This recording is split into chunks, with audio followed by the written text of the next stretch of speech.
Hello guys, स्वागत है आपका अपने चैनल आंसू क्लासेस में। जो लोग इस चैनल पर नए हैं प्लीज़ चैनल को सब्सक्राइब और वीडियो को लाइक कर दीजिएगा। दोस्तों, थोड़ा सा मैं अपने बारे में बताऊंगा और फिर आपका एक वीडियो आने वाला है 70 बीपीएससी मेंस का जो तैयारी कर रहे हैं उनके रिलेटेड आने वाला है कि कैसे उनको तैयारी करना चाहिए, क्या स्ट्रेटेजी होना चाहिए, क्या बुक लिस्ट होना चाहिए और 70 बीपीएससी मेंस का सिलेबस क्या है, इससे रिलेटेड आने वाला है। और मैं आशा करता हूं कि आप सभी को ये वीडियो के माध्यम से जितने भी मेंस की क्वायरी है, डाउट है, वो सारा रिजॉल्व हो जाएगा। सारा आपको डाउट है वो क्लियर कर दिया जाएगा। बाकी ये मैं थोड़ा बता दूं कि मैं भी एक एस्पिरेंट हूँ, मैं भी 70 बीपीएससी दिया था और भी अदर एग्जाम की तैयारी करता हूँ। तो मेरे पास इतना टाइम नहीं रहता है, फिर भी जब जब टाइम मिलता है मैं वीडियो बना देता हूँ। और मैं चैनल को इसीलिए क्रिएट किया था। बहुत तो मतलब होता है ना दोस्तों, बहुत पहले से चाहता था, लेकिन मैं मतलब इस पे मतलब शिफ्ट होना मेरा स्टडी पे जब मैं आया इस फील्ड में, तब से मैं सोचा कि क्यों ना एक चैनल बना, क्योंकि बहुत सारा जो होता है मुझे मिस गाइडेंस मिला। ठीक, अच्छे क्या नाम, इधर उधर बहुत भटका, बहुत सारी प्रॉब्लम, बहुत समस्याएं आई। तो मैं इसलिए चैनल क्रिएट किया कि जो लोग नए होते हैं, जैसे मैं ही नया था तो ये चीज़ें प्रॉब्लम हुई। और मुझे ये भी पता है कि जो भी बच्चे नए आते हैं उनको बहुत सारा गाइडेंस, जैसे मिस गाइडेंस हो जाता है, कोर्स पीडीएफ, ऑनलाइन पीडीएफ, ये सब चीज़ों के चक्कर में। तो आप लोगों को ये प्रॉब्लम ना हो, इसलिए मैंने चैनल को क्रिएट किया था। चैनल का मोटिव यही है कि जो भी भाई बहन जो नए आ रहे हैं इस फील्ड में या ऑलरेडी हैं जो भी, तो उनको कोई मिस गाइडेंस, कोई मिस इन्फॉर्मेशन ना हो। उनको अच्छे से एक as a mentor, as a guidance, मैं उनको अच्छे से गाइडेंस, अच्छा मार्गदर्शन और सही डायरेक्शन बता सकूं। और जो भी उन इम्पोर्टेंट बातें हैं इंफॉर्मेशन वाली कम्पिटिटिव एग्जाम से रिलेटेड, तो वो चीज़ें मैं उनको बता सकूं। तो जो लोग इस पर आपको बता दें कि कम्पिटिटिव एग्जाम की तैयारी कर रहे हैं, तो उनके लिए ये चैनल बहुत बेस्ट रहने वाला। आप लोग चैनल को जरूर सब्सक्राइब कर दीजिएगा दोस्तों। और आप आते हैं हम अपने टॉपिक पे 70 बीपीएससी मेंस का। तो मेंस जो है 70 बीपीएससी, तो आप सभी को मालूम होगा कि 25 जनवरी को रिजल्ट आने वाला है। और काफ़ी सारा वीडियो मैंने कट ऑफ से रिलेटेड हो गया, मार्कशीट कैसे डाउनलोड करना है, क्या कट ऑफ रहने वाला, इससे रिलेटेड पेपर एनालिसिस का सब चीज़ें इस चैनल पर वीडियो पे डाल रखा हूँ। अगर आपको कुछ भी डाउट होगा तो उसमें जाके आप देख सकते हैं। बाकी मेंस के रिलेटेड कोई डाउट है तो इसी वीडियो में आप लोग कमेंट कर दीजिएगा, मैं उसको सॉल्व कर आपको कमेंट की रिप्लाई देने की कोशिश करूँगा। और अभी आते हैं मेंस का जो है, मेंस आपको बता दें कि मेंस का जो सिलेबस होता है वो दोस्तों 5 पेपर मेंस में होते हैं बेसिकली, जिसमें से पहला पेपर हिंदी होता है।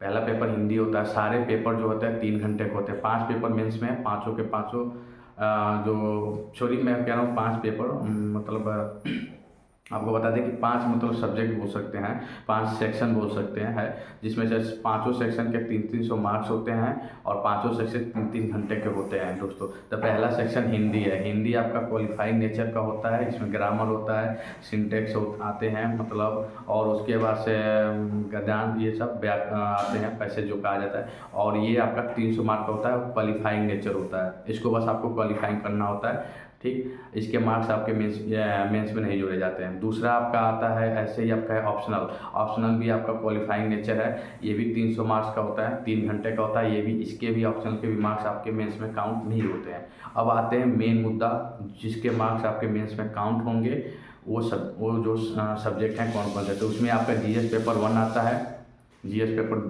2 आता है और एक ऐसे आता है। ये तीनों 300 मार्क्स के, मतलब 900 हो गए। 3 सेक्शन हो गया तो 300 मार्क्स के, एक 3 3 9, 900 हो गया। और 9 घंटे का पेपर होता है दोस्तों। तो इसमें आपको बता दें कि जीएस पेपर 1 में आपका आता है कल्चरल एक्टिविटीज हो गई, उसके बाद से मॉडर्न हिस्ट्री जो होता है, मतलब मॉडर्न हिस्ट्री में कला संस्कृति ये सब होता है, पटना कलाम हो गया, उसके बाद से रविंद्र हो गया, उसके बाद से गांधी युग हो गया, उसके बाद से नेहरू युग हो गया, उसके बाद से मॉडर्न हिस्ट्री में 1857 की क्रांति, बिरसा मुंडा, चौपारण आंदोलन, ये सब संथाल विद्रोह, मतलब उतना डिटेल में जाऊँगा दोस्तों, पूरा सिलेबस को एकदम डिटेल में बताऊँगा तो दोस्तों थोड़ा सा लंबा वीडियो हो जाएगा, इसलिए मैं ये शॉर्ट में बता दे रहा हूँ। ये सब चीज़ें आपका जीएस पेपर का जो फर्स्ट पेपर होगा, जीएस पेपर में जो पहला पेपर है उसका ये सब्जेक्ट है, जो 114 मार्क्स का आता है, मॉडर्न हिस्ट्री, उसका ये सब सिलेबस है।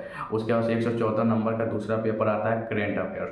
करेंट अफेयर्स में आपका बिहार का है, या उसके बाद से अंतर्राष्ट्रीय और राष्ट्रीय, ये करंट अफेयर्स तीनों हैं। तीनों आपके 100 मिला के एक पेपर होता है और वो 114 मार्क्स के होते हैं। उसके बाद से तीसरा जो है वो डीआई होता है। डीआई में 72 नंबर का आता है दोस्तों। तो ये आपका 3 हो गया, मॉडर्न हिस्ट्री, करेंट और डीआई, ये तीनों मिला के 300 मार्क्स के होते हैं। उसका जीएस पेपर 2 में आपका दोस्तों आता है पॉलिटी आपका 114 मार्क्स का आता है। तो पॉलिटी पे आप लोग ध्यान दीजिएगा। और अभी मैं बुक लिस्ट का भी बताऊंगा, पहले ये आप सिलेबस का देख लीजिए। तो पॉलिटी 114 मार्क्स का होता है। फिर इकोनॉमिक्स, जिसे आर्थिक कहा जाता है, अर्थव्यवस्था कहा जाता है, और जियोग्राफी जिसे भूगोल कहा जाता है, ये दोनों मिला के ही एक सब्जेक्ट होते हैं, वो 114 मार्क्स का होता है। और उसमें आता है साइंस एंड टेक्नोलॉजी, जिसमें 2 क्वेश्चन होता है 37 नंबर के, 37 दूना 72। तो DI 72 नंबर का, ऐसे साइंस एंड टेक्नोलॉजी भी 72 नंबर का। फिर ये तीनों सब्जेक्ट मिला के आपके 300 मार्क्स के हो जाते हैं। फिर आता है सेक्शन 3 एस्से में आपका 3 होते हैं, 3 सेक्शन हो जाता है। पहला होता है आपका साहित्य हो गया, उसके बाद से आपका आर्थिक राजनीतिक मामलों पे ये सब पे आता है एक एस्से लिखने को, जो कि 100 मार्क्स का होता है। और 100 मार्क्स का आपका आता है विज्ञान एवं प्रौद्योगिकी, पर्यावरण, इन सब के पे आता है। तो ये 100 मार्क्स का होता है। और 100 मार्क्स के आपके बिहार के जो मुहावरे रिलेटेड ये सब होते हैं, ये काव्य हो गया, इनसे आता है। तो ये 3 एस्से में 3 सेक्शन, तीनों 100 नंबर के होते हैं। तो 300 मार्क्स का आपका एस्से हो जाता है दोस्तों। तो ऐसे 3 सेक्शन हो गए, जो मैं बताया था 900 मार्क्स का आपका मेंस होता है दोस्तों। तो टोटल आपका 900 मार्क्स का मेंस होता है। और यही आपका आते हैं, ये आपका एक सिलेबस होता है मेंस का, जो मैं बता दिया। आपको डिटेल में देखना होगा तो आप लोग BPSC का ऑफिशियल वेबसाइट पर जाके अपना सिलेबस डाउनलोड कर लीजिएगा मेंस का, और आपको डिटेल में आपको वहाँ पे मिल जाएगा। बाकी अभी मैंने ओवरव्यू आपको एक सिलेबस का बता दिया है। अब आते हैं मेंस की तैयारी की बात करें, तो सबसे पहले मेंस की तैयारी के लिए आपको सबसे पहले PYQ देखना है मेंस का। आप लोग किसी भी, मैं कोई मतलब आप ही जैसे एस्पिरेंट हूँ, मैंने कोई प्रमोशन है वो नहीं कर रहा हूँ, बट मैं जो जहाँ से यूट्यूब से मैंने पढ़ा हो रहा है, या जैसे भी देखा हूँ, जितना रिसर्च किया हूँ, तो मैं यही बोलूँगा कि आप लोग 70 BPSC का मेंस का आप लोग सबसे पहले PYQ करिएगा। और PYQ के लिए किसी भी पब्लिकेशन का जाके आप लोग previous years mains 70 BPSC mains का जाके ले लीजिए। चाहे वो एडिटोरिया का हो, चाहे दृष्टि का हो, चाहे वो खान सर का हो, किसी का जो आपको समझ में आए, जो आपको सही लग रहा है कि ज़्यादा टू टू पॉइंट सिलेबस किसका है, जैसे एडिटोरिया 2 पॉइंट सिलेबस रहता है, या दृष्टि, इन सब चीज़ का आप जाके एक ही, मतलब तीनों में से या जो भी है उसका बस एक बुक लीजिएगा PYQ 70 BPSC मेंस के लिए, बस एक बुक। ये नहीं कि भंडार नत लेकर आइएगा, आपको रिसर्च या PhD नहीं करना है, आपको बस मेंस क्वालिफाई करना है। तो आप लोग किसी का एक का ले लीजिएगा, थोड़ा बहुत 19-20 होता है, लेकिन सब सेम ही रहता है। उसके बाद से लेने के बाद से आप लोग एकदम तुरंत अपना देखिए सिलेबस के अनुसार क्या क्या है उसमें। उसके बाद से आप उसमें एनालिसिस करिए कि ज़्यादा टॉपिक कहाँ से पूछा गया। जैसे पटना कलाम से आता है ज़्यादा, उसके बाद नेहरू हो गया, युग हो गया, गांधी युग हो गया, रविंद्र युग, इन सब से ज़्यादा क्वेश्चन 1897 दौर से ज़्यादा क्वेश्चन आते हैं। तो ऐसे आपको एनालाइज करना है PYQ से कि ज़्यादा क्वेश्चन फ्रिक्वेंटली किस ना क्वेश्चन ज़्यादा पूछा गया, ज़्यादा से ज़्यादा। तो ये एनालिसिस कर, उस क्वेश्चन को आप लोग क्या करना है दोस्तों, कि आपको एकदम रट जाना है, जो जो बार बार पूछा गया है, और उसको एकदम लिख लिख के आप लोग खुद, अगर आप 5 से 10 बार 5 बार लिख भी देंगे तो दोस्तों, तो आपका हाथ एकदम खुल जाएगा, आपका आंसर राइटिंग प्रैक्टिस हो जाएगी, और आपका लिखने की क्षमता बढ़ जाएगा, और आपकी राइटिंग भी अच्छी हो जाएगी। और सेकेंड चीज़, 5 बार किसी चीज़ को आप लिख देते हैं तो आपके माइंड में वो हमेशा के लिए फिट हो जाता है। तो फिर आप अगर मेंस में जाते हैं लिखने के लिए, तो ऐसे लिखेंगे तो आपका रिकॉल हो जाएगा तुरंत वो चीज़ें। क्योंकि प्री देना एक अलग चीज़ होता है दोस्तों, मेंस देना एक अलग डिफरेंट चीज़ है। आप लोग दोनों इक्वल मत समझ लीजिएगा, क्योंकि प्री में आपके सामने क्वेश्चन होता है, तो आपका अगर बाई चांस थोड़ा बहुत भी पढ़े रहते हैं, 1-2 रीडिंग ही किए रहते हैं, तो क्वेश्चन देखने के बाद से आपके माइंड में तुरंत वो दिमाग में आ जाता है कि ये मैंने कहीं पढ़ा था, और आपका आंसर याद आ जाता है। क्यों? क्योंकि वो क्वेश्चन आपके सामने दिख जाता है। अगर वो क्वेश्चन सामने ना दिखे तो आप लोग नहीं कर पाओगे। खुद से अगर लिखने के लिए बोल दिया जाए वही क्वेश्चन, उसी क्वेश्चन का आंसर, तो आप नहीं कर पाएंगे। और मेंस आपका बेसिकली आंसर ही लिखने का ही प्रैक्टिस है, कि कितना आपका दिमाग उस टाइम एक्टिव रह रहा है, कितना आपका याद आ रहा है, और कितना अच्छे से आप वहाँ पर लिख पा रहे हैं। यही खेल है मेंस का, यही खेल है, और इसी से आपका नंबर मिलता है अच्छा। तो मेंस के लिए बेसिकली यही है कि आप लोग जितना बार प्रैक्टिस करेंगे, जितना लिखेंगे, आपका माइंड उतना ही याद होगा और आपका रिकॉल होगा। यही नहीं कि पढ़ते जाएंगे तो आपका रिकॉल नहीं होगा, तो फिर वहाँ पे पूरा टू पॉइंट याद नहीं रहेगा, तो आप लोग इधर उधर की बातें लिखेंगे तो आप फेल होने की चांसेज है, और आपको मतलब कहा जाता है ना कि नंबर भी नहीं मिल पाएगा, क्योंकि जो पूछा गया है उससे हट के आप कुछ लिखेंगे तो मिलने के चांस बहुत कम है। बाकी ये आपसे यही कहूँगा कि PYQ को डट जाइए, क्योंकि अधिकतर यही देखा गया है। आप भी किसी अदर कोचिंग इंस्टीट्यूट किसी का भी देखेंगे तो आपको यही मालूम होगा कि PYQ बहुत मोस्ट इंपॉर्टेंट होता है मेंस के लिए। अगर आप केवल PYQ पूरा करके क्वेश्चन चले जा रहे हैं, डट के चले जा रहे हैं, तो आपका 100% मैं गारंटी दे रहा हूँ कि आपका सिलेक्शन हो जाएगा। आपको मानता हूँ कि SDM DSP नहीं मिलेगा, लेकिन 70 BPSC के में 2035 में से एक सीट आपका रिजर्व हो जाएगा, ये मैं गारंटी दे रहा हूँ। अगर आपको STM DSP का भी सीट चाहिए तो आपको बुक लिस्ट पर आते हैं कौन कौन सा बुक फॉलो करना है, उसको आपको अगर कर रहे हैं या पहले से किए हैं तो आपका चांस और बेहतर हो जाता है आपको SDM और DSP की पद मिलने का।